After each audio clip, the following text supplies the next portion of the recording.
Welcome to the Salmon Runs YouTube. Enjoy the video. In this video, I will show how to make tomato pickle. Making delicious homemade tomato pickle is a rewarding experience, and it's simpler than you might think. We'll walk through each step, from selecting the perfect ripe tomatoes to the final storage. You'll learn how to combine aromatic spices with fresh tomatoes to create a tangy and flavorful condiment that will elevate any meal.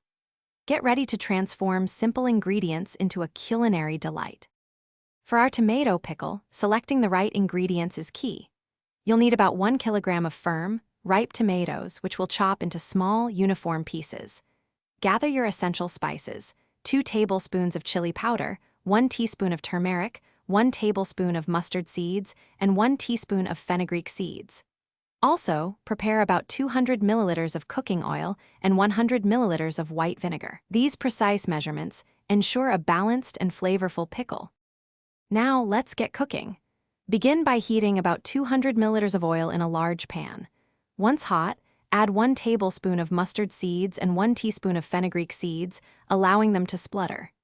Next, add your chopped tomatoes and cook them until they soften and become pulpy, which takes about 10 minutes. Stir in 2 tablespoons of chili powder, 1 teaspoon of turmeric, and salt to taste. Simmer this mixture for 20 to 30 minutes until it thickens nicely. Once your delicious tomato pickle is cooked, let it cool completely to room temperature. This is crucial for proper preservation. Carefully transfer the cooled pickle into sterilized glass jars, ensuring you leave about 1 inch of headspace at the top. Seal the jars tightly and store them in a cool, dark place. Your homemade tomato pickle will stay fresh for up to 6 months. Enjoy this versatile condiment with rice, bread, or as a zesty side dish.